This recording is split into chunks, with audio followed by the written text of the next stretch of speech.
Okay, assalamu alaikum everyone. So today is our pleasure to have Sheikh Dr. Ahmed Saad, who will be talking about Habib Abu Bakr's critique of modernity. Yeah, thank you, Sheikh Ahmed. Yeah, I think everyone needs now Sheikh Ahmed, so no need to introduce him. So, barakallahu feek. Yeah. Bismillah. Shall I start, Siri? Yeah, please go ahead. Yeah, thank you. Yeah. Bismillah ar-Rahman ar-Rahim. Alhamdulillah Rabbil Alameen.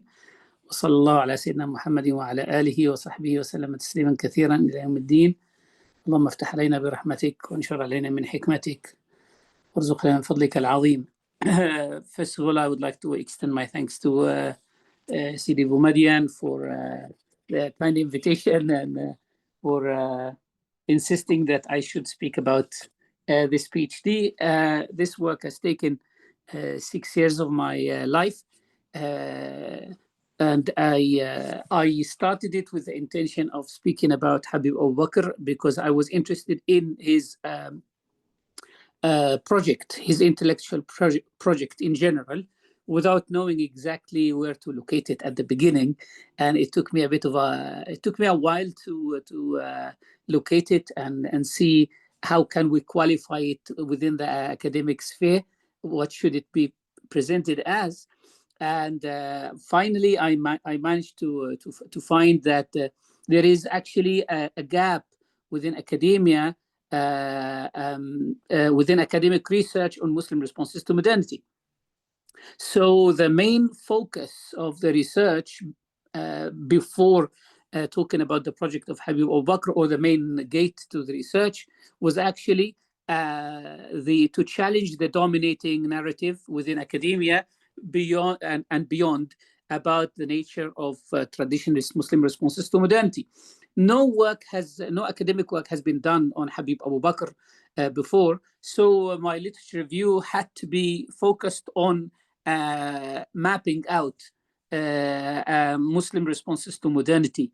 And this was quite an interesting exercise because what has this shown to me is that there is multi-layered problems that hit academic works that trace Muslim responses to modernity. So one of the problems that are out there is we have the approach is generally a selectivist approach. So there is a form of selectivism that is quite common within academic works that trace Muslim responses to modernity. And this selectivist approach focuses, for example, on, or specifically, it focuses on those strands from within Muslim responses to modernity that co-opted colonial powers or co-opted Western ideas. For example, Bennett, who is a selectivist himself, he informs us of a remarkable friendship that bonded Orientalist scholars, William Ware, who viewed Islam as a totalitarian, autocratic, intolerant, and unadaptable to the march of humanity, with the modernist Sir Said Ahmed Khan. And then he calls Sir Said Ahmed Khan as the real representative of the Islamic tradition.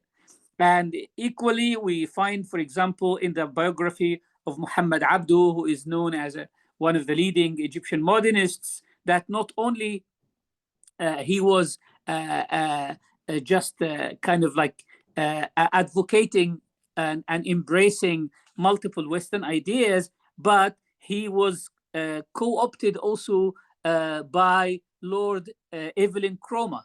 And Lord Evelyn Cromer, for those who don't know him, he was a British colonial officer. Actually, he was the High Commissioner in Egypt, and he was his views on Islam and on Egypt and in the Middle East in general are quite famous in his 2-volume work on modern Egyptians and Islam in Egypt in general.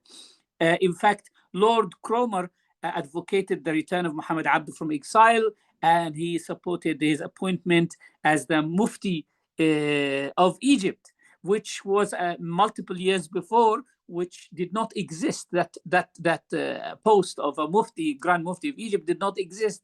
All the religious power was concentrated in the hands of Sheikh al-Azhar, and then there was a series of fragmentation of this post by producing the job of the Mufti and the Minister of Awqaf or Wazir al-Awqaf and multiple individuals. So this is at the level, very, very quickly, at the level of selectivism. We find another problem that is facing Muslim responses to modernities, like the academic works covering Muslim responses to modernity, is that there is a non-exhaustive work. There is no exhaustive works on traditionalists. So, for example, when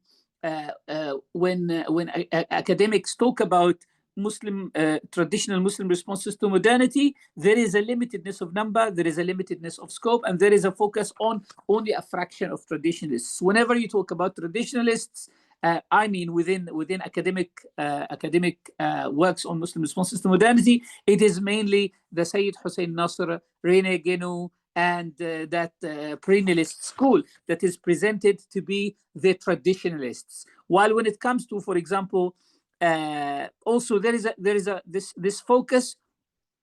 This focus on that fraction of traditionalists is no less problematic than the works that put their focus on traditional Sufi brotherhoods, military resistance to colonial powers. So when they talk about traditionalists as well, they talk about colonial times when certain Sufi brotherhoods were resisting colonialism, and there is no discussion on post-colonial traditional Muslim responses of modernity and of the ulama of the tradition.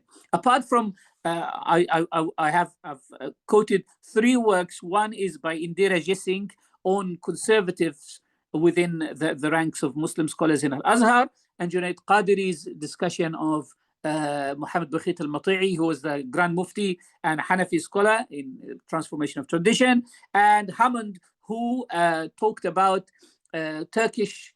traditional Turkish scholars in the later Ottoman tradition and their responses to modernity, which has happened to just appear as late as 2022, and Qadiri's has been published in 2021 and Gissing in 2010. While the works that cover Muslim responses to modernity have been around since as early as might be even 1980. There is a famous work by William Shepard on Islam and ideology towards a typology, which is considered to be a big kind of like a big work or a go-to article in this whole field. Everyone refers back to it, and it was published twice. Yet it is almost it's actually outdated. Then there is another problem of mapping these responses. That is a binary problem. Problem of binary categorization. It is normally seen, Muslim responses to modernity are always seen within the lens of, or through the lens of, either dismissive or assimilative. It is either assimilative responses to modernity, or it is dismissive responses to modernity. Those who embrace modernity and those who have accepted modernity. And there is a problem in that. The problem in that is the problem of comparativism. The problem of comparativism. This assumes an underlying question of comparison. Writing on Muslim responses have arisen from within a framework of choosing the world of either Mecca or Meccanization, as some academics say. It is either choice between Mecca or Meccanization. It's not examining the context of the emergence of modernity and overcoming the question of comparison. Comparison or comparativism, which Olivier Royce describes as one that tends to take one of the elements of the comparison as the norm for the other, as if the West is the norm. It is the standard according to which the other is either judged as agreeing with it or disagreeing with it. It cancels the independent identity of the other, and that finding that there is either a resemblance or lack of none, but never questioning the original configuration. So there is multiple problems with the works that track or trace Muslim responses to modernity. We have identified so far the issue of binariness, we have identified the issue of focus and selectivism, but there is also an issue of naming or titles. So the words or the titles are quite loosely used. So for example, one time you find in certain works, Wahhabism described as a traditionalism, as a traditionalist response to modernity. In some other places, it's described as reformist response to modernity. In some other places, it's modernist response to modernity. So there is actually even certain words, certain terminology has been quoted from the purely Christian context. So the radicals or the fundamentalists and so on and so forth. Because of that, I have identified that there is a lacuna in the literature. The lacuna is that it suffers from some of these problems or all of them, but there is one underlying problem, which is there is not much discussion of traditionalist Muslim responses to modernity. It's the ulama or the scholars are either described as obstructionist or as dismissive of modernity, unengaging. They either disengaged from modernity or they just dismissed it completely, or they try to slow down the introduction of modernist ideas or modern ideas into the Muslim world. It was because of this bigger lacuna, this bigger gap, that I had to kind of like zoom in and choose a scholar who is a traditionalist. But then there was also another gap that's below this, that current discussion of Muslim responses to modernity normally focuses on areas or geographical centers of interaction. That could be Egypt, for example, Turkey, and India, to name but a few. But there is always a discussion of how Muslims engage to modernity in Egypt, in Turkey, in India. But Yemen or other places, for example, in North Africa, there must be some works. But Yemen is not one of those countries that has been discussed, despite the fact that Yemen has been in contact with Western colonial powers as early as 1839, when Aden was colonized by the Brits in 1839, and the Brits only left Yemen in 1967. So over 130 years of interaction is worth investigating. And then there was also a third need to focus on the subject of this discussion. Habib Abu Bakr Al-Mashhūr is that was the Ba'alawi school where he's coming from is normally known as a school of tasawwuf, of da'wah, but not as one that contributes intellectually. It has not so far, possibly apart from Sayyid Naqib Al-Attas, who is by lineage a Ba'alawi, but he grew up in the Southeast Asia in a completely different context. But the traditional scholars of the Ba'alawi school are not known to engage with something like this. And there was also another issue, which is that post-colonial traditional Muslim responses is worth studying, because we need to know if there has been a change in the discussion, in the tone of the discussion, in understanding modernity, and so on and so forth. Therefore, with all of these in mind, it justified my looking into Habib Abu Bakr Al-Mashhūr's project of modernity. When I investigated Habib Abu Bakr's project of modernity, I had to create a bibliography of his works. His own bibliography, which was a tedious task, because finding what he has written, and the man was very prolific, so finding what he has written and tracking it down was not an easy job at all, considering the need of having to update it every time he produces something new. So at the end of the PhD, I produced a bibliography which contained as many as 132 works of his, 128 works of his. Some of them I tried to locate when they were done through the dates, and trying even to locate the context in which he has written these works.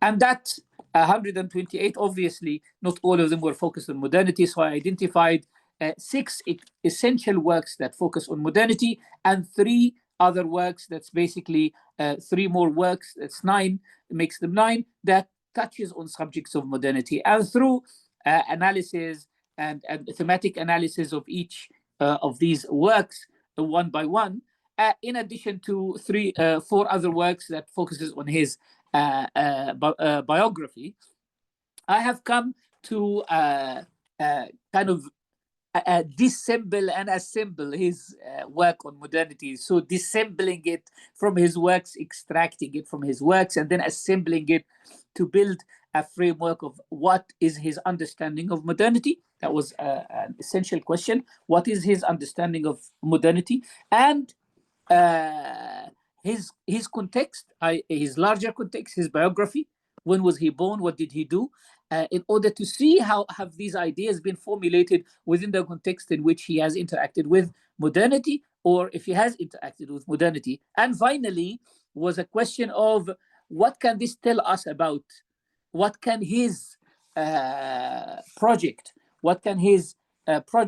tell us about traditionalist Muslim responses to modernity. So there were actually 3 main questions, or I can say there was like a very big question, and then there were 3 questions underneath that big question. So there was a question of there was a question of whether post-colonial traditional Muslim responses, that's the mega question, whether Muslim responses to modernity, traditional Muslim responses to modernity in post-colonial period take one shape, or there is multiple shapes.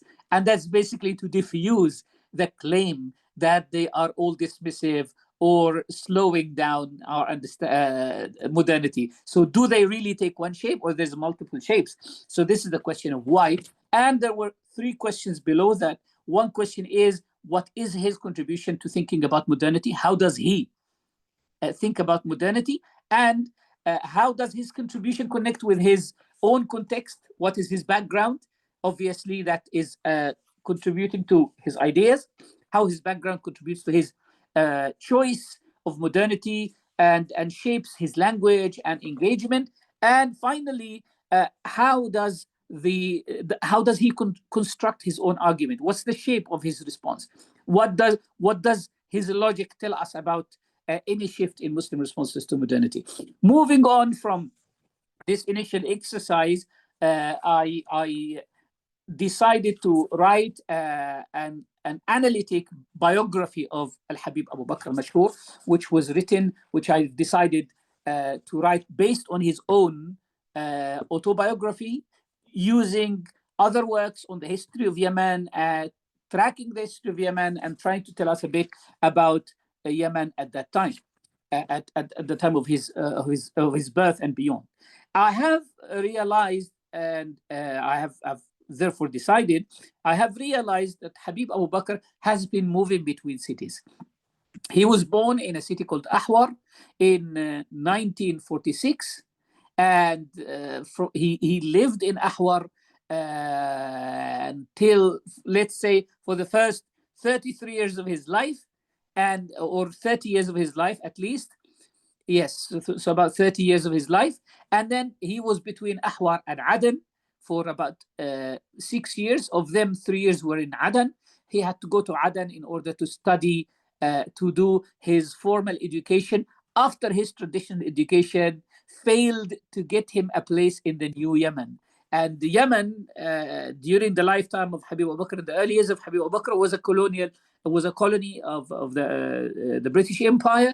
They were focused in Aden. They were not interested in hinterland Hadramaut until 1937, when Harold Ingrams, who's known as the uncrowned king of South Arabia, and who was actually a kind of a British officer, he decided to bring peace between the different tribes of Yemen, which is known as the Ingrams Peace in 1937. And following that, the Aden Directorate in southern Yemen decided to help those little kingdoms and dynasties in Yemen, whether it's the Kathiri or the Awlaqis or others, to build their own small armies, and in return of being entrusted with looking into education and supervising education. Habib Abu Bakr and his father were taking care of the education in the city of Ahwar, in what they call Al-Awaliq Al-Sufla, or the lower Awlaqi,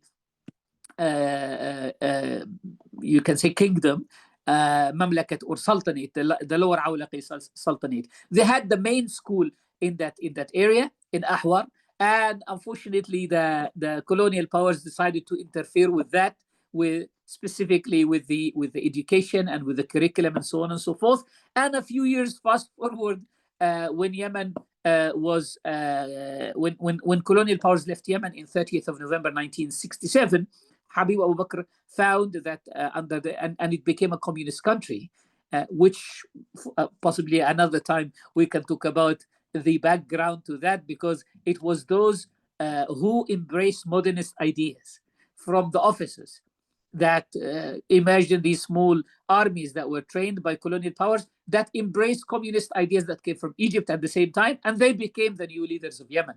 And those new leaders of Yemen decided to become communists, and obviously they were very against the old powers of the society, including the Saad, whom they saw as decadent and backward, and as holding into the old tapestry of the society.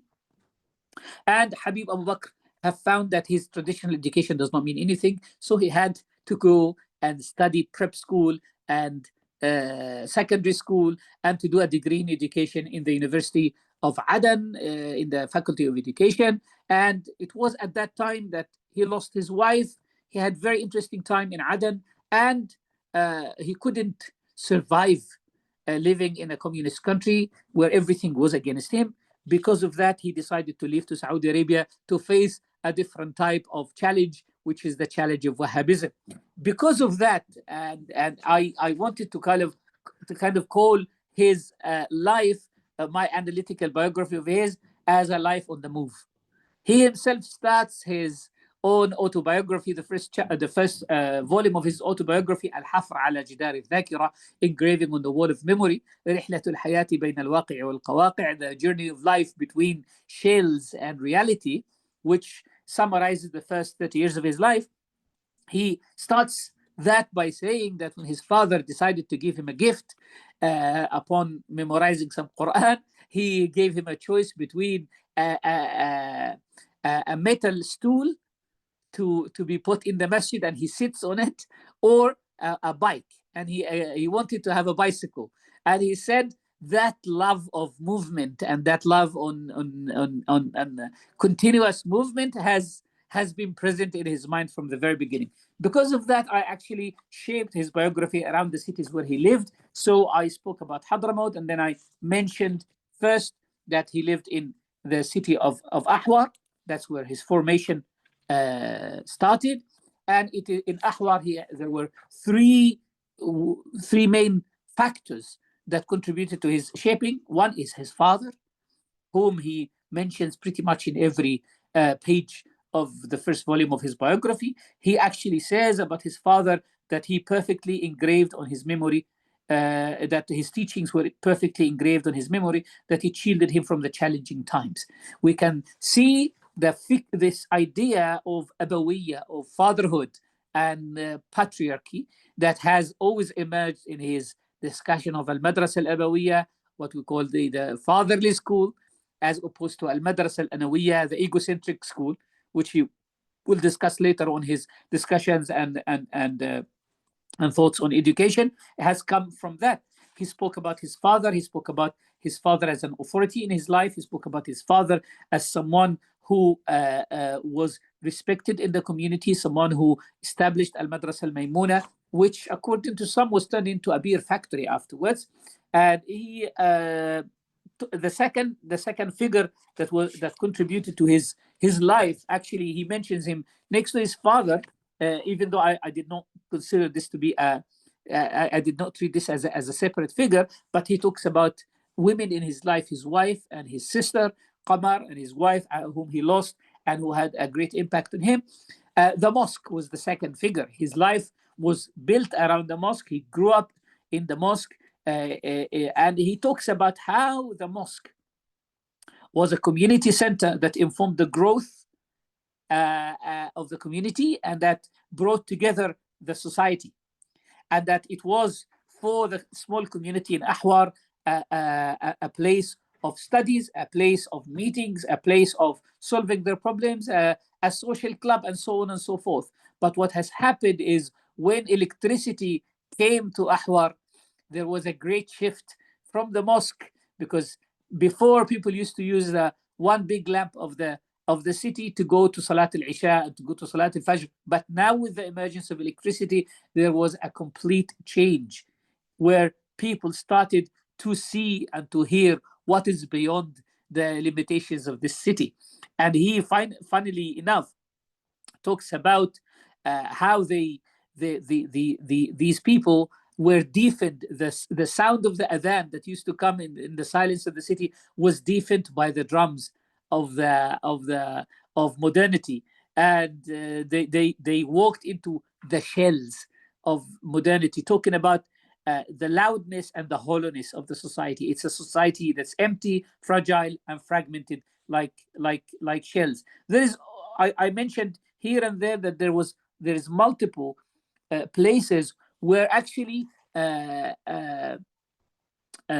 commentators mention and show the solidness of the pre-modern society, or those simple societies, as opposed to our modern society with its advancement, and that which Zygmunt Bauman calls liquid modernity, as if not only referring to the fact that it has moved from solid modernity to liquid modernity, but also into the liquidity, the state of liquidity that we are in, where there is no norms, there is no morals, the society is fragmented completely. Even the psyche of an individual. There is someone called, I think, George Sennett, who talks about the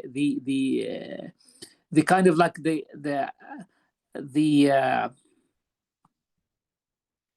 collision and of the human personality. There's also Wilfred Thesiger in his introduction to Arabian Sands. Wilfred Thesiger crossed the empty quarter in southern Arabia twice between 1945 and 1949. And he talks about his life with the Bedouins, and how their life has been solidified by the concept of by living in the desert and having to face the challenges of the desert. And once they came out of that, into their so-called comfort zone, they have lost the best that they had. Anyway, the third component that contributed to the Habib Abu Bakr's formative years was the school. And he is an educationist par excellence. He talks about his growing up in the schools, the type of schooling that he has received, and how this education has been threatened by the new schooling system. He lived in a multi-layered system where the teacher-student relationship was almost like a father and a son relationship. But this education, where the relationship between the teacher and the student was a father and son relationship, where the curriculum was tailored for each individual, has experienced a great shift under colonial powers when they not only tried to interfere in the traditional system of education, but they also co-opted a modernist group from Southeastern Asia that are called Harakat al-Irshad, the Irshadis, who actually emerged in opposition to the traditional ways of life amongst the Hadramis. They co-opted them to come to the Hadrami homeland and try to pioneer a new system of education. Actually, Marxists shifted the function of teaching from the hands of Islamic scholars to the hands of their proteges. They were committing another breach in the traditional social structure. So we will see how Habib Abu Bakr talks about education, how does that emerge in his project. In Aden, that's the second station in the life of Habib Abu Bakr. He lived in Aden for a few years, where he was trying to catch up, if we say, with the modern system of education, because he was required to present modern certificates if ever he wants to be recognized as a teacher. So he had to go through the modern education system. And he also had the experience of the buzzing life of the capital. He says life in the buzzing capital widened his perspective and enriched his life experience, yet his father's teachings shielded him from the psychological, intellectual changes that occupied that noisy city. After living for a few years in Aden, where he was subjected to suspicion, marginalization, public humiliation, and some ulama were even tortured, and there was, in multiple situations, there was killing. He spoke about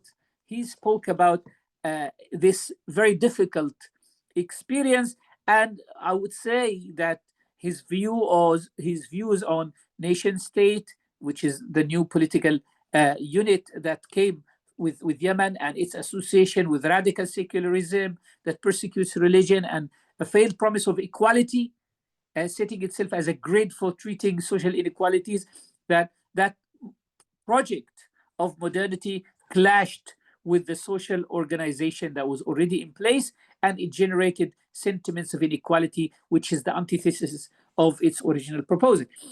With that, this experience impacted him so much that as late as 1986, which is like 6 years after leaving Yemen, he still wrote something which I translated called My Pen. He says, "Give me my pen. My pain is deep. It's unforgotten. Allow me a while to hide my trouble. My chest is tight and thoughts are boiling within my blood. My temper is disrupted. My boredom has spread all over me." That led him to leave Yemen completely. And the journey of leaving Yemen completely took about 6 weeks. Yet he dedicates one whole volume, over 150 pages, to describe in full detail this journey, which he describes as a journey of moving not only between two countries, but between two systems. Yemen was a communist country. Saudi Arabia was a royalist country. So he moved from one country to another between two systems of thought. He moved between a system that he left behind and a system that was ahead of him. He started a journey to save his life. And he realized that there is no need, that there was no way anymore. He started this journey, as he said, by, obviously, he was smuggled into Saudi Arabia at the time on the back of a truck. And that truck had a lot of sardines on it. And he talks about the smell and how the bad smell signified leaving a system behind. But interestingly enough, when he entered Saudi Arabia through a frontier on the borders, he entered into Saudi Arabia also on the back of a truck, but another truck which was full of sheep dung, which is a different smell. And he actually talks about the experience of the two smells between the two systems. You can actually read a lot. When I did my viva, my external examiner wanted me to. He suggested that maybe in the future, when I publish the book, I should reflect more on the issue of the smell and its symbolism here. But there is one interesting incident there, that the driver of the truck asked him to leave his watch. Why does he need a watch? And he actually said, yes, there is no need to keep time in those journeys. When you are running for your life, there is no need to keep time. He decided to stay quiet. He was commanded to stay quiet all the time, and that quietness was hiding behind it a very interesting and intensive conversation that he had with himself. He was having this conversation of strategies of coping. How would he live in exile? How would he face the new reality? In all of these, he was engaging religious beliefs. He talked about al-qadar, and he talked about as-sirat. For example, when he was talking about moving from one place to another, he was asking, what if I die in this adventure? he was talking about predestination, and predestination provided comfort to him at that time. But interestingly enough, there are studies that say that the doctrine of predestination provide comfort to individuals who were exiled, as it gave them a sense of belonging to a special group. So this is something that looks into continuity, into religious beliefs in face of challenges. His reliance on belief and mysticism, dealing with the loss of his homeland, might have contributed to his response to modernity, that led to or threatened or jeopardized a long established tradition. He was muting his will and immersing in religious meaning. That was his strategy to disallow a sense of suffering, and it is possible that we can see some of these emerging in his response to modernity. But also, one of the things that was quite interesting that he noticed in his travel is he was reflecting a lot on what has divided the society, what has made the society, what has turned the society into these fighting factions. Those who became communists. He was even talking about some Jews that he came upon on his way out of Yemen. And he saw that, he realized that there is nothing that separated them from their local Muslims except the bridles on the side of their heads, the braids on the sides of their heads. And he was saying that in practice, in life, in language, they were Yemenis, except these two things. And that actually was pushing for an idea that will shape his suggestion later on, that how can a person live in a pluralistic society, and how can we work out differences for the sake of a larger good. Habib Abu Bakr arrived in Saudi Arabia, and he entered Yemen. Well, there is actually a stop on his way. That was the city of Al-Hudaydah. And Al-Hudaydah, which was a very buzzing city, he also spoke some ideas about modernity, we can say. He was saying that he met many Yemenis who are now swallowed by modernism that destroyed their intellectual tradition, while they were still defending the traditional dress of skirt and daga, which they call a jambiya. In Yemen, they wear the longi, or the lower garment, the wrap around their lower part, and they wear a dagger. And he was saying those people who was insisting that this is part of their traditional attire, they were people who did not respect traffic lights. They were very disorganized. What they took from modernity, what they took from the tradition, is only the outer side of the tradition, the clothing.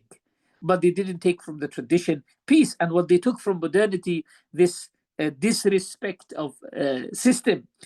So to him, this kind of corrective tone that he introduces tradition with, that tradition is not just a costume. His critical look at what constitutes tradition helps us to identify how he perceives adoption of technology, modern invention, while maintaining the core of the tradition. He actually sees that at one point, at the end of this, he entered Saudi Arabia through a place called Al-Khadra, and interestingly enough, the color of communism is red. And his entry to Saudi Arabia was from a place called Al-Khadra, which means green.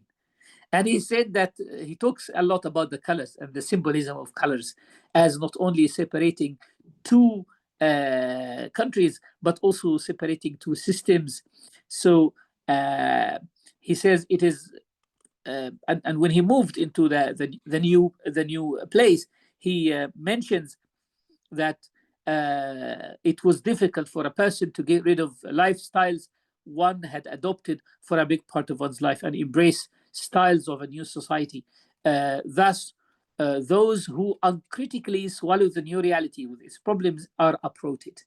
So he basically is suggesting that swallowing the new reality with all its problems and challenges without any criticism, without any critical view, is an indicative of uprootedness.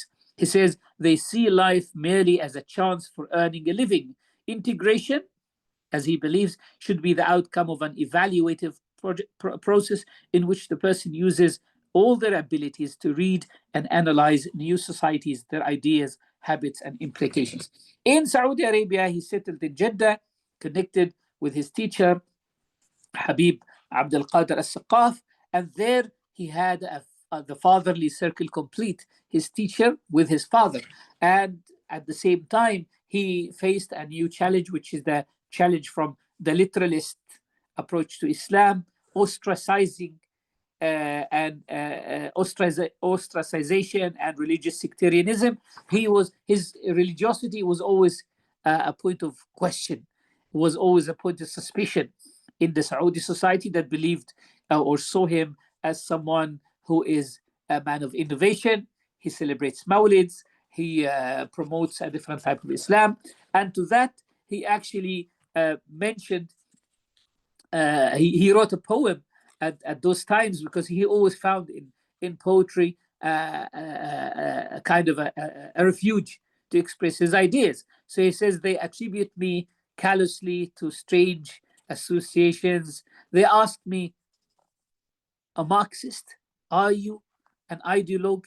As you came from the land of songs, prostitutes, and haram, where no salah, no siyam, and now you are an imam. What a ploy. To them I said, O people of peace, guardians of truth and God's house, upright folk, in both lands I'm being wronged. He refers to how in Yemen he was seen as belonging to a different system of thinking, and in Saudi Arabia he's also seen as belonging to a different system of thinking. So to the communists, the extreme communists, he was seen as a threat, and to the extreme Wahhabis, he was seen as a threat. So everywhere he was seen as a threat. And then he says, so hear me once. But as I spoke, they shouted back, you're an innovator, a crazy Sufi, you worship the dead, you attend the Mawlid, you sing in mosques and visit shrines. They reminded me of the armies back in Hudaydah, where claims were cooked, accusations were ready, and judgment passed for those who do not join their ranks. Finally, we find that in the life of Habib Abu Bakr, in his growing up, there is themes of modernity in every corner. There is a theme of colonialism. There is a theme of modern education. There is a theme of challenges of authority.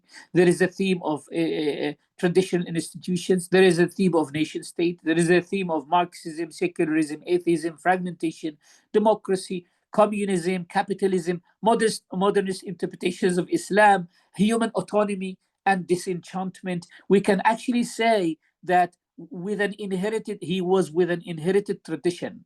He was a man with an inherited tradition. But when he is responding to modernity, he is responding from within modernity. And in that, he is different from even other traditional scholars who responded to modernity. And in that, I made sure that my thesis is different from other works, even those little few works that discuss people like Taha Abdul Rahman, for example, that discuss Muhammad Bakhit al-Mati'i. Muhammad Bakhit al-Mati'i was not responding to modernity from within modernity. He was responding to modernity from within colonial Egypt. But Habib Abu Bakr grew up with a tradition, but he is reworking his engagement with the modern from a modernist context. This takes us to the fourth chapter of an 8-chapter PhD. I'm not sure how much more time do we have, and if you would like, Sidi Boumadiene, we can. If you'd like us to stop here, or we can go into a brief outline of his response to modernity. Yeah, I think there is no time limit on the seminar, so it's up to you. Yeah. So if you'd like us to continue, we can. Yeah, it would be nice. Yeah, thank you. Yeah. So I analyze his engagement to modernity at 2 levels. Level 1 is what we can call dissembling modernity or deconstructive understanding of modernity. He's deconstructing modernity as he engaging with some of its aspects, and then he reconstructs a response. So in his deconstruction of modernity, he engages with what we call political face of modernity. And to him, colonialism was a vehicle of modernity. Colonialism was a vehicle that promoted colonial ideas into the Muslim world. Not to say that colonialism or occupying somebody else's land is a new phenomenon in the society. No, this is something that has existed for a long time, but European modernity European colonialism, specifically European colonialism, has been known or a standalone process. Obviously, colonialism has always existed in human activity, but European modernizers have promoted modern ideas and forced them upon the colonized. And this is something that is quite common in decolonial studies and other works as well. There was this universalist tone of modernity that characterized European modernity. So Habib Abu Bakr talks about European colonialism and how it has impacted the life of Muslims. Habib Abu Bakr talks about this specific stage of history and calls it مرحلة الأحلاس. He's got his own reading of history. Al-Ahlas, which literally means the carpets, or it's basically the time when European powers decided to leave their own homeland and come into the Muslim world and occupy the Muslim world for various reasons, part of which was, or what has happened at the time, is a wholesale ideas of modernity and creating what he calls the colonial mind. Habib Abu Bakr says that the impact of colonialism at the level of politics has manifested in the nation state. But before we go into that, he talks about the loss of authority. And when he talks about authority, he's talking about political authority and scholarly authority. And that European colonialism with its modernity, or modernity with its colonialism, have contributed, or they have made their focus to destroy both political and scholarly authorities. And to investigate this, we need to start from the beginning. Habib Abu Bakr sees that what he calls the ilmi, the scholarly, and the siyasi, the political, or what we can call the temporal and the spiritual authority, has been unified in the body of the Prophet sallallahu alaihi wasallam. So he was, or what he calls qarar al-hukmi wal-ilm, the decision of governance and knowledge, has it was unified in the body of the Prophet sallallahu alaihi wasallam. And what has happened, and also it continued with the Al-Khulafa Al-Rashidin. So he sees that religious and political authority are not in dichotomy. He does not see that they are in dichotomy, which others would, which he and others. We need to note that he does not see religious and political authority are in the dichotomy of secular and sacred. He does not see them as opposite to each other. Anyway, he sees that they were unified in the Prophet sallallahu alaihi wasallam's, in the person of the Prophet sallallahu alaihi wasallam and Al-Khulafa Rashidin. So the Prophet sallallahu alaihi wasallam was the hakim and was the alim. But with the seeding of the Prophet's grandson, Imam Al-Hasan radiallahu anh, whom he considers to be the last of Al-Khulafa Al-Rashidin, the last of the rightly guided Khulafa, after Abu Bakr, Umar, Uthman, and Ali, and Imam Al-Hasan. And he notes the hadith that talk about the Khilafah continuing for 40 years after the Prophet sallallahu alaihi wasallam, and that it was completed by Imam Al-Hasan radiallahu ta'ala anh. That is ended the era of the rightly guided Khulafa. But what has happened is, under the new ruler Muawiyah ibn Abi Sufyan, the caliphate was turned into a dynasty, into hereditary despotism. Wirathatun wa mulkun adud. Well, there was a nominal caliphal title. There was a nominal caliphal title, but in reality, it was actually that was continued to be conferred upon the dynastic ruler. But what has happened is, there was the Khilafat al-Siyasa, or the political Khilafah, or the title of the Khalifa, was actually conferred upon a king who had a crown prince, and he had this hereditary inheritance of the so-called Khilafah.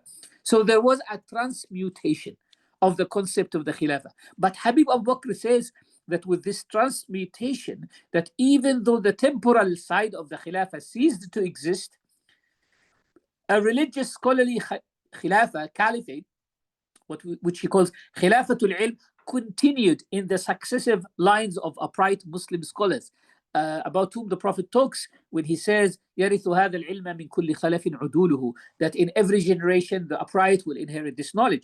And he also says in another hadith, Allahumma arham khulafai, oh Allah, send your blessings upon my khulafa. And they said, who are these, O Messenger of God? He says, those who narrate my hadiths and teach them to people. So talking about the ulama as the khulafa. This concept of ulama as khulafa exists in the understanding of Habib Abu Bakr Al-Mashhūr. He basically says that yes, Khilafatul Hukm, the Khilafah, the political Khilafah, discontinued, but Khilafatul Ilm continued. The Khilafah of scholarly Khilafah or the spiritual Khilafah continued. And what secured the continuation of Khilafatul Ilm, what maintained it, is that despite the fact that Muslims have lost the Khalifa into a king, but there was a unified political authority, a quasi-Khilafah. There was a form of union. There was a concept of Khilafah in the sense of union. So there was this kind of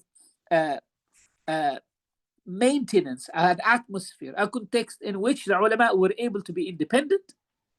They were able to manage the affairs of people and guide people. His thesis was perceiving the ulama as khulafa. From as early as the beginning of the Umayyad period, there is this kind of theory perceiving the ulama as khulafa from as early as the beginning of the Umayyad period, when the deviation of the concept of the khilafah from election to bloodline occurred, and his further elaboration of it, of that thesis, is unique. This is something that no one talks about in that sense. This uniqueness lies in there being a premise on which he will suggest later on to recast the concept of the ulama as khulafa. So he basically produces to us this spiritual khilafah that was given to the scholars, or that the scholars continued to uphold, and they were able to do that because they were able to do that because there was some form of unity in the Muslim world that secured some form of independence. Scholars' independence from the rulers was their empowering feature throughout history.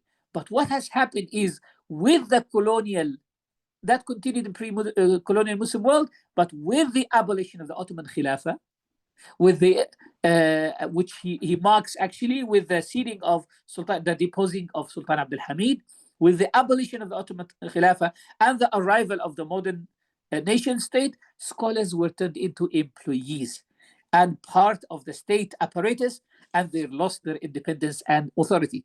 It was because of that that he decides that colonialism and modernity were responsible. Colonialism was responsible for the abolition of the Khilafah, the nominal Khilafah that existed there, and modernity with its nation state and with its employment system has also contributed to the destruction of the authority of the ulama. Before, ulama were an intermediary. They played an intermediary role between the ruler and the subject, gaining the trust of diverse masses and remaining the definer of the socio-religious implications of Islam for most people. So they hence they shaped the society. But what has happened is, when the scholars became employees, discord and trust were installed between Muslims and their traditional scholars, who were depicted by emerging ideologies and new forms of Islam that also emerged under modernity as backward, as manipulative, and traditional respect for the scholars was replaced by loyalty to political parties. Because of this, Habib Abu Bakr talks about the impact of political modernity has manifested in two areas. One is moving from a unified Islam to Islamism's sectarianism. So he talks about, and he investigates each one of them at length. So he talks about modernist Islam, and he identifies that the biggest problem of modernist Islam is it is trying to borrow from different frameworks, things, and try to kind of Islamize them. And his criticism to modernist Islam stems from what he considered as the disregard of Muslim identity, its lack of priorities, its uncritical consumption of Western ideas and way of life, its inability to build independent, successful Muslim countries, its submissiveness and program taming of the Muslim masses to foreign ideas, and its haphazard and alien policies. He also talks about political Islam and criticizes political Islam as one that has dichotomy in its principles, has lost on the moral side, because it would say something to the masses and it would do a completely different thing. And he gives a very lengthy criticism of political Islam. And then he moved from that to criticizing Wahhabism and extremism, specifically for their expansion of the concept of shirk, which he calls a shirk al-asasi, foundational shirk, to ideological shirk, which he calls a shirk al-siyasi, which is a shirk or a polytheism that is thrown against those who disagree with him. And in fact, he says that the intellectual lineage, of Wahhabism is the same intellectual lineage of seculars and modernists. And he interestingly here says that Wahhabi secularists reject matters of the unseen as irrational. And he says secularists reject matters of the unseen as irrational, are no different from Wahhabis who emerge from a specifically skeptical rationalism to reject and refuse traditional narrations and conclusions as apocryphal and superstitious. Things about the awliya and the karamat and so on are rejected on the basis of being superstitious and as apocryphal. So he brings this contrast between both of them as aberrant readings of Islam and that work only to complete the colonial project. He does not actually spare tasawwuf and madhabism his criticism. So he criticizes modern day tasawwuf and madhabism, and he says modern day Sufis are busy with hair splitting. They are busy with hair splitting and fighting over issues that distract them from the reality of Muslims. Debates with other schools defending the legitimacies of certain practices that originated from within social contexts and were falsely added to tasawwuf. He also criticizes them for loss of purpose. And in that, he is not new, to be honest, because people like Sheikh Ahmed Zarruq al-Fasi and Ibn Ajiba and Imam al-Ghazali and others have criticized the Sufis of their times for becoming busy with the periphery discussions from the core of Tasawwuf. So in this sense, he talks about how the Muslims moved from a unified scholarly background, from a unified scholarly authority to fragmented authority or fragmented authorities, and that itself is the great work of modernity. And he calls upon the scholars to go back to becoming social mediators, good models, bearers of da'wah, peacekeepers in the world. But also he talks about how the failure in the political sphere has also impacted Muslims and kind of like destroyed the authority. So he talks about different shapes of post-caliphal governance, whether it's democratic, whether it's a republic, whether it's a communist, whether it's a nationalist, with a nation state in general. He calls them as-suquf, the ceilings. Actually, he calls them as-suquf al-munhara, the collapsing ceilings. I assumed, or I claimed that he was referring or quoting this from the ayat in the Quran that spoke about Masjid al-Dirar.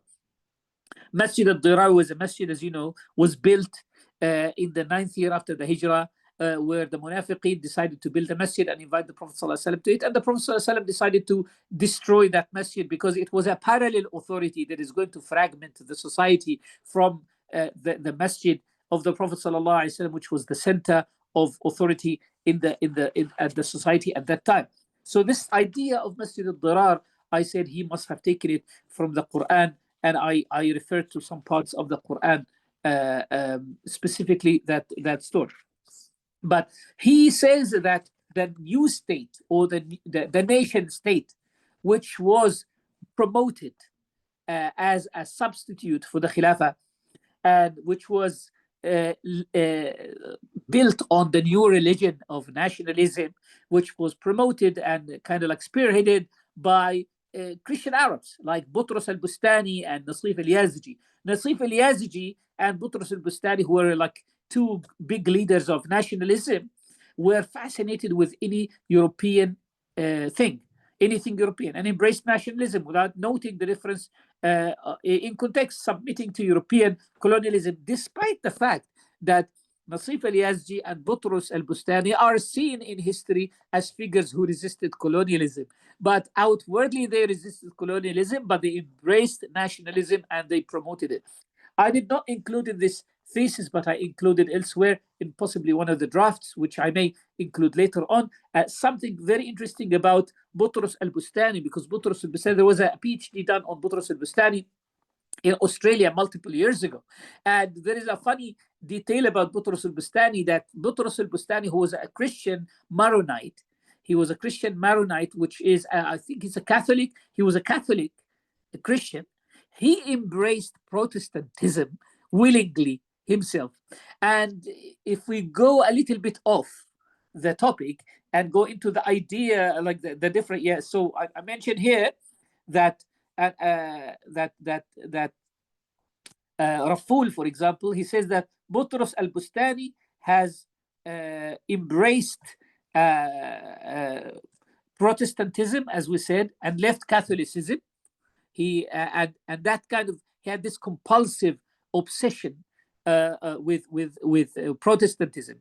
And why is that significant? Because his conversion from Protestantism, from Catholicism to Protestantism, proves an embedded disposition of modernist separation between the public and the private.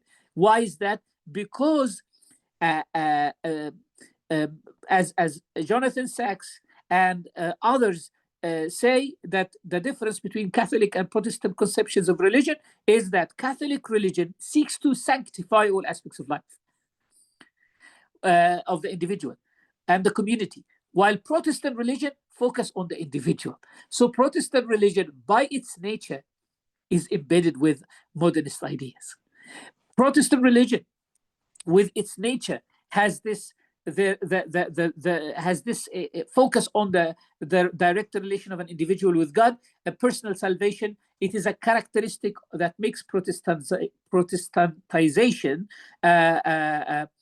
of religion part and parcel of modernity, to say the least. The other thing is Abu Manna, who wrote on Butros al-Bustani, tells us that Butros al-Bustani was always busy with the future, the question of what will be the future of the Arab countries. How can they live under nationalism? And this and that. How can nationalism do that? And this is also interesting because it brings us to the question of becoming, because religion and faith is about being, while modernity is about becoming. It always makes the person live in the future. As Zygmunt Bauman highlights, that it makes the person always busy with the telos, with what is next. He does not see change as a means to something. He sees change as a telos, as an end, as an objective in and of itself. So nationalism, with its very nature, has led to division, has led to distorting Muslim minds. And because of that, the product of it, which is the nation state, has manipulated the individuals, turning the Muslim or turning its subject to what Habib calls al-Muslim al-Khidmati, service-focused Muslim.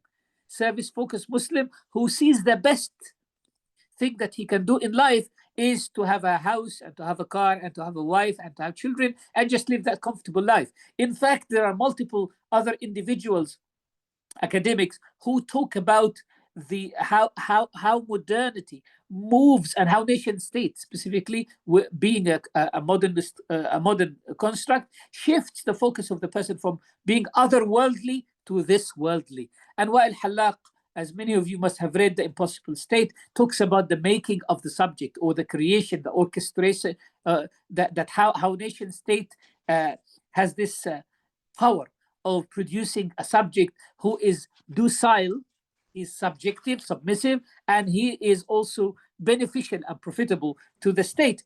And it was with this that Habib Abu Bakr concludes his discussion of political modernity by saying that there is no way to reverse. There is no way to reverse the nation state. We all live in that, and there is no way to reverse the fact that there is a loss of authority. But he does not live a nostalgic life and tries to kind of like reinvent the wheel, as political Islamists try to do, or recall for the Khilafah or anything like that.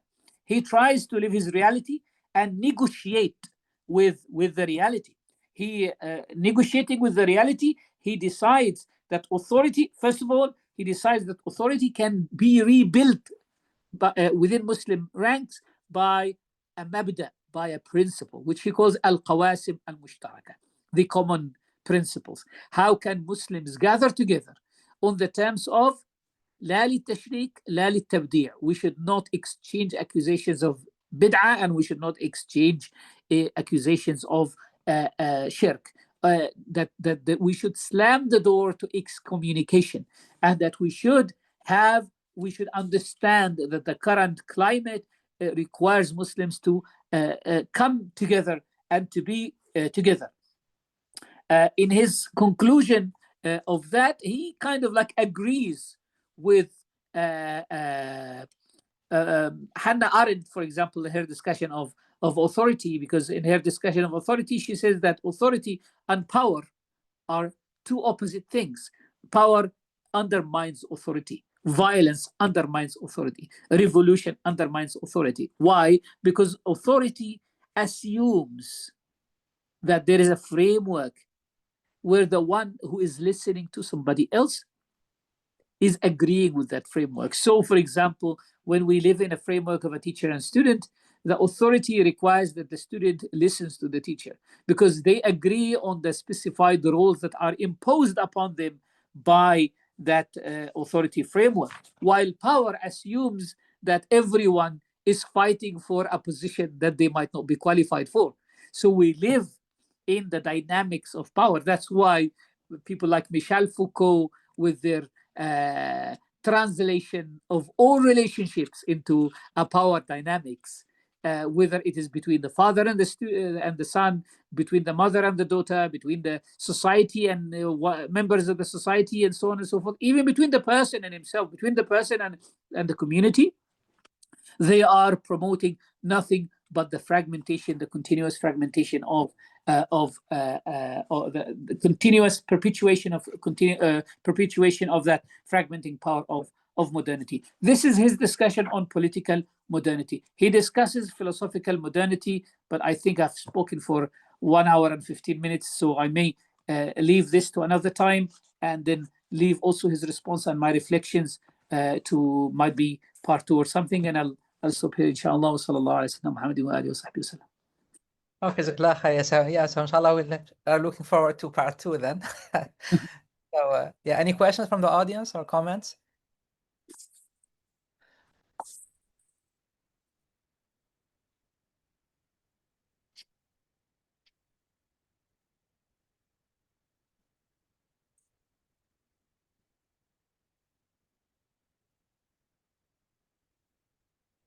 Yeah, is Noreen, did you want to ask a question, or?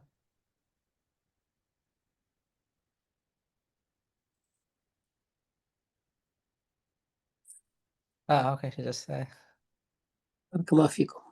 Yeah, Barakallah, I assume there's no questions. Yeah, so maybe I just have a quick question about what you mentioned about Taha Abdurrahman.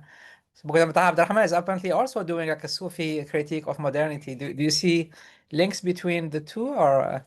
So I spoke about Taha Abdurrahman, and I highlighted a difference between Taha Abdurrahman and Habib Abu Bakr. Let me kind of like grab this from my old notes, and Yeah. how is he different from Taha Abdurrahman? Because I did actually give that a long thought, because I read Wa'il Halak's work on Taha Abdurrahman in multiple in different like multiple times actually. So Taha Abdurrahman mainly is a philosophical critique of modernity. Habib Abu Bakr is different in the sense that he is almost a pragmatist, in a good sense of pragmatism, because I actually produced a terminology, a neologism, which I call conservative pragmatism. And I meant by conservative pragmatism, finding a solution by referring back to the tradition, to the modern, to the problems of the current situation that we're in, without having to without having to kind of like compromise the basis of the faith. So Taha Abdurrahman's critique is generally a philosophical one, and it also adopts, yeah, I would say it kind of like adopts some of Kantian philosophy and other figures of Western modern philosophers, which Habib Abu Bakr does not touch upon.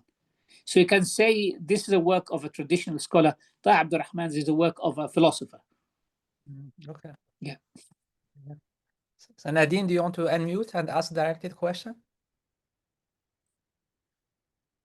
Yeah, sure. Assalamu alaikum, Sidi. Thank you so much for this very helpful lecture, and also for your PhD. I'm currently working on my thesis in architecture, and I want to get into learning about Islamic architecture, having learned before, like through well, you couldn't say it's 100% modernist because it was also in Egypt, so it's like a mix, sort of a collage between modernism and so on. But like also I'm trying to figure out how to look at Islamic architecture through a Muslim lens, while also not being too nostalgic. And I'm also sort of like, I have a fear that if I don't touch on modernity and like the problems of modernity in architecture, then it will be out of touch with time. But then it also feels like then it becomes a huge project. So I'm sort of asking for guidance on how to sort of approach this project best. I might not be the best person to ask about this, but I can think of two individuals whom I came across. One is an old friend of mine, Walid Arafa. I'm not sure if you know of Walid Arafa from Egypt. Yeah. Yes, yeah. He's an architect, and with his experience in Islamic architecture, he might be someone who can help in that. And there is a brother I know in Canada who did his work on something similar to this. His name is Mustafa Abdul Majid. I can also, if you're happy, I can put you in touch with those two individuals, inshallah. Yeah, I would love that. Yeah, but definitely reading on one of the individuals I found very beneficial in kind of like thinking about ideas of architecture is Lewis Mumford. In the techniques of civilization, he talks a lot about how our concept of space and our concept of our concept of space and our concept of time has changed, and because of that, our concept of architecture has also changed.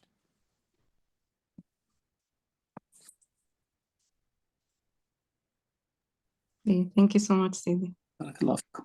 Okay, other questions or comments? Yeah, Muhammad, you just unmute. Yeah, thank you. Can you hear me? Yes. You have a working definition of traditionalist.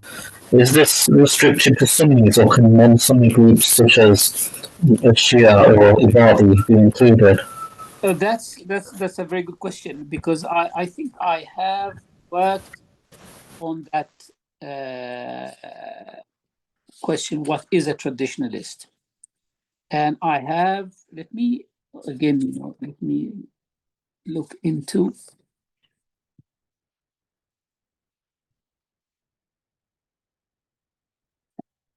So a traditionalist is someone who gives lower priority to modernity, while at the same time has a strong loyalty to the tradition, the particular religious forms they have inherited from the past. Adaptationist traditionalists are those scholars who recourse for solutions to challenge modernity mediated by the past through investigating interpretative methods and knowledge transmitted from one generation to the next, where agents of such transmission are men rather than books. So this is my definition of traditionalists, specifically those who are adaptationist traditionalists. Thank you. That's fine. Yeah. Other questions, comments? Just wanted to say, Jazakumullah khairan, Dr. Ahmed. A quick question, Sidi Boumediene, if possible. You mentioned, Dr. Ahmed, the fact that Habib Abu Bakr is proposing the rebuilding of Islamic principles, or rather than reversing what has happened. Can you elaborate on that a little bit more? What he exactly means by that? So maybe in part two, I'll give that a due investigation. But what he's saying is that time moves forward, and later on in his constructive project, in his kind of like proposed solution, he says that reinventing or trying to reinvent the wheel or going back to the past means that we're starting to see the flow of history as epochal, as one that has experienced rupture, that there is a rupture between the past and the present and the future, i.e., we're investigating a modernist Islam as opposed to a kind of a traditional Islam and this Islam. So in that sense, we are submitting to the cycle of modernity. But we see that history is flowing uninterrupted. And what is happening with the ups and downs in history, we try to see it with a different framework instead of the framework of crisis and critique, which is embedded in modernity. We try to see it with the framework of tribulation. And there is Basit Iqbal has written a paper on this tribulation as a form of seeing history, which I really, really recommend that people can find it and read it. So if we see history as a tribulation with all its ups and downs, then tribulation requires a translation. We will be able to what kind of message does God try to give to us through even modernity? And we will see the state that we are in as part of the history that the Ummah has to go through. And if the Ummah has to go through this, then it has to investigate its response stemming from this, rather than trying to reconstruct a different situation that it thinks it's better for it. So he wants us to shift from the crisis mood that we're in to a tribulation mood that we're in, and try to find in our tradition the best response to that through what he calls fiqh al-tahawulat. Fiqh al-tahawulat. So fiqh al-tahawulat, or the fiqh of transitions, or understanding shifts in history rather than ruptures in history. Shifts in history, but not ruptures in history. He is trying to tell us that understanding that history has shifted to a situation, to a stage where colonial powers have dominated the Muslim minds, and Muslims have become now modern. What should be the focus of Muslims today? It should be preservation rather than reviving. It should be surviving rather than reviving. Preservation does not mean you are just preserving people's lives, but preserving people's iman, focusing on things that bring people together. And he has this whole thing that possibly in later studies I can investigate. That's kind of like another part of his response, what he calls fiqh al-mubadara, the fiqh of initiatives. That Muslims today, instead of fighting over sectarian issues, they should be busy with bettering their responses to what we call human challenges. And he identifies from a hadith of the Prophet ﷺ 6 human challenges. He says, بادروا بالأعمال ستا, like preempt 6 plagues or 6 tribulations with 6 initiatives.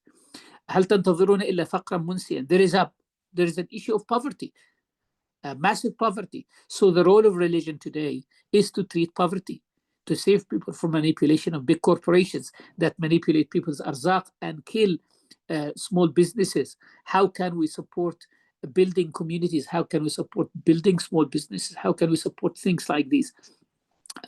How can we help people face the kind of like the food systems that make them ill?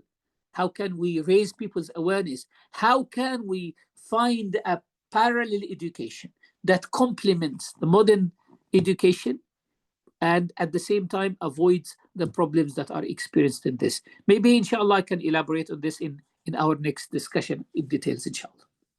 Inshallah, mashallah, very profound. Jazakumullah khairan. Wa iyyakum, barakallahu fikum. Yeah, Nasima, do you want to unmute? There's Nasima and Noreen. Alaikum, yes, sorry. Assalamu alaikum, Sheikh. It's one of your prior students from London. Good to see you, and many congratulations to completing your research. Alhamdulillah. We hope you return back to London one day, inshallah. Inshallah.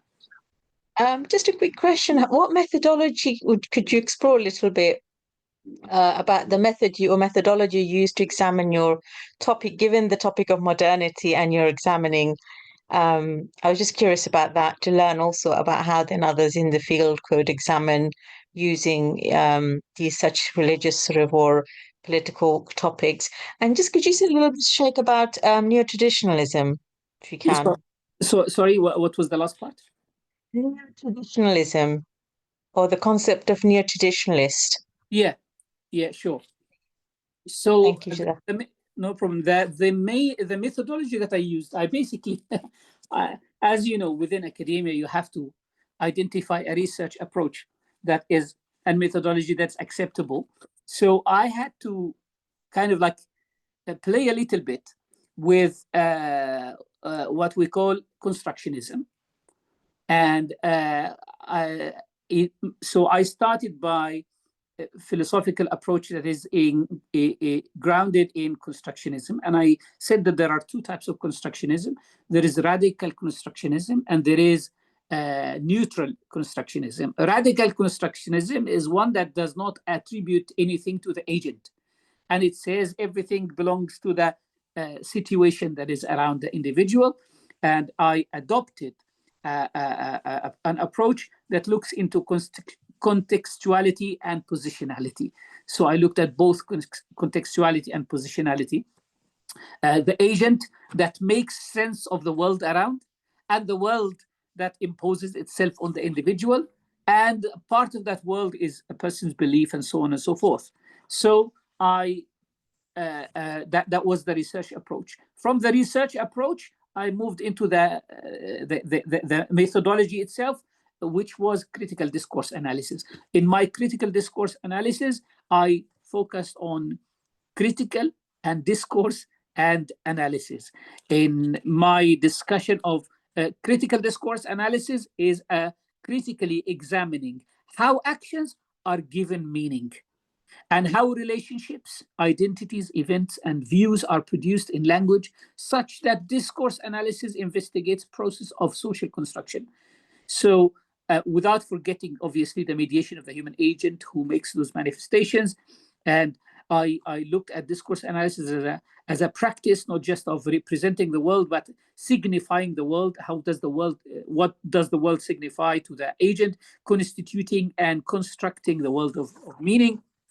And also in my examination, there was systematic examination to arrive at underlying principles of the discourse, looking at the patterns, looking at the themes that go through the work of the individual that we're discussing.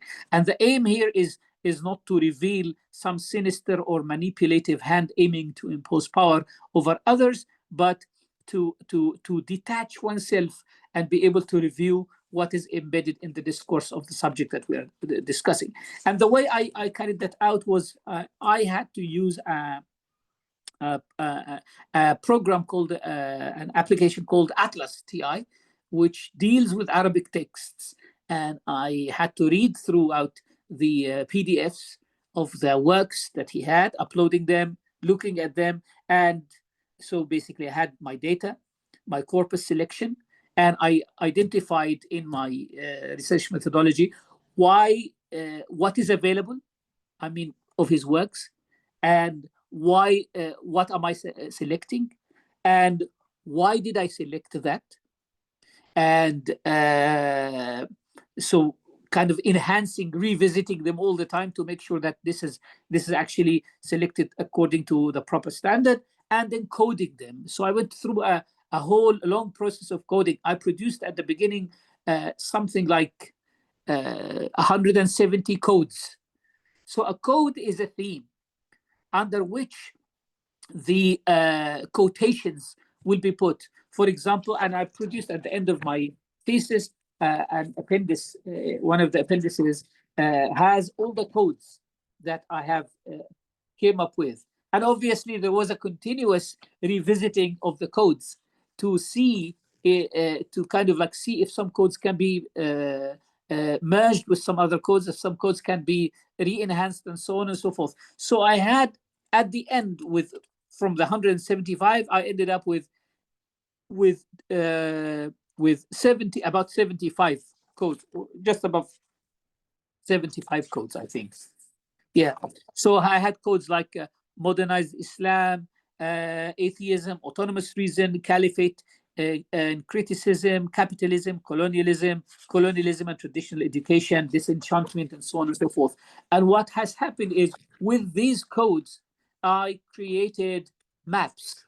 So I have produced maps which look at the overarching themes. So I took the codes and divided them into overarching themes. So one of the overarching themes was political modernity and its networks. Under this political modernity, I had codes like sectarianism and internal struggle, the problem of authority, political Islam as a form of modernity, political Islam and traditional Islam, scholars and politics, political change.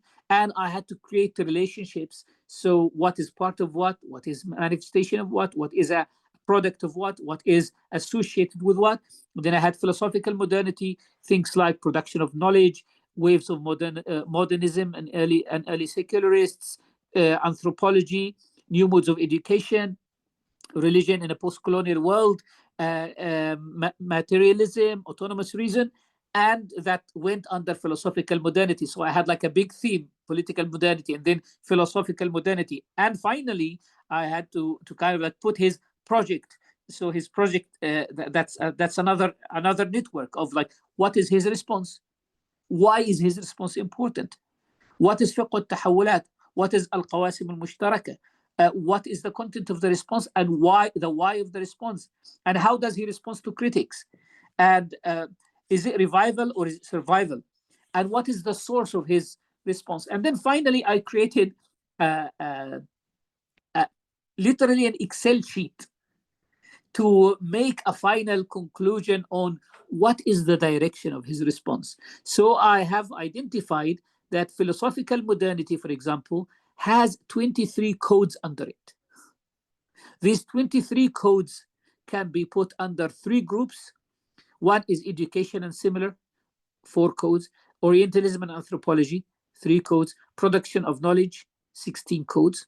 And that's a total of 565 codes, quotations, sorry. Political modernity had 18 codes, whether colonialism, caliphate, nation state, Islamism, and that is 699 quotations. And the shape of his project was 628 quotations in 22 codes. And there was a couple of other codes, capitalism and women issues, which is about 50 quotations. I have come with a total number of 1,942 quotations that were classified under literally 4 areas. And the most prominent of them is the political modernity, with almost 700 quotations. Next to that is his response. And then finally, philosophical modernity, which gave me an understanding that his project is one that is leaning towards decolonialism more than anything else. Yeah, so that was the account of how, obviously in the methodology as well, I had to speak about my own positionality. How can I maintain objectivity, considering that I was his student and I spent good time with him? I'm talking about almost 10 years in the company of Habib Abu Bakr from 2014 till 2022. So that's 8 years of continuous contact, and he was the one who kind of like encouraged me when I came up with the idea of writing about him. He was someone who was very, very encouraging, and he was very happy to see my work. Unfortunately, he passed away on the 28th of July 2022, which was 2 years, just above 1.5 years before I submitted my thesis. So I mentioned that I was not, even though I was his student, but and I belong to that tradition, and I share sentiments with him, but I did not live in a communist country, so I have not had this experience, and I'm not part of his project because I live in Europe. I have had a different experience, and so on and so forth. That's it. Yeah, Jazakallah khair. Yeah, very useful. Noreen, do you want to say your comment live? Yeah. Alhamdulillah. Congratulations on completing your research. I really enjoyed your sharing, and I think it's very interesting how you actually were very transparent with your methodology. It got me to understand how I can possibly kind of use this as reference for my own thesis as well. I'm based in Singapore, and I also believe that there are many historical documents or accounts that are underutilized because we lack the connection to the modern day. I like what you said about how history has a tribulation, and that history needs translation. And so it really opened my eyes to see how we can utilize such works and how to make sense of it, and that it's not entirely irrelevant, which I think many academic, actually in the academic field, we kind of overlook that because of certain biases in the past. But this one really opened my eyes. So thank you so much. No problem. I actually mentioned at the very end of my thesis, one of the things that I suggested is modern academic decolonial studies tend to dismiss traditional narratives of decolonialism because they are decolonial studies, as they are within academia, are embedded in secular and materialist frameworks. And they believe that traditional scholars don't have the right to present their narrative of decolonization because it's coming from a traditional framework. So in that sense, we need to investigate this area and we need to look into that. And I made some suggestions regarding the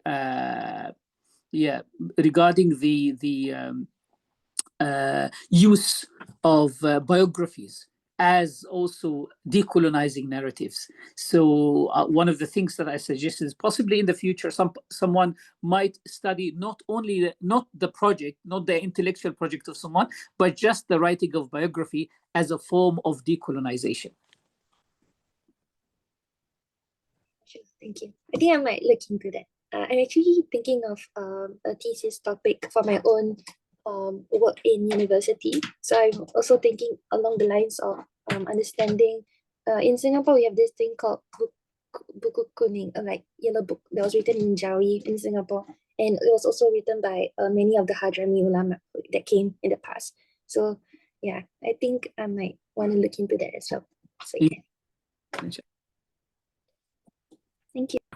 Barakallah fikum. Okay, Jazakallah khair, Sheikh. I think it's Barakallah fikum, Sayyid. Jazakumullah khair. we are looking forward to part 2, inshallah. Yeah, we'll coordinate with you, inshallah. Yeah. Inshallah. Assalamu alaikum wa rahmatullah. Like, passing your dua, inshallah. Barakallah. Okay, assalamu alaikum. Bye.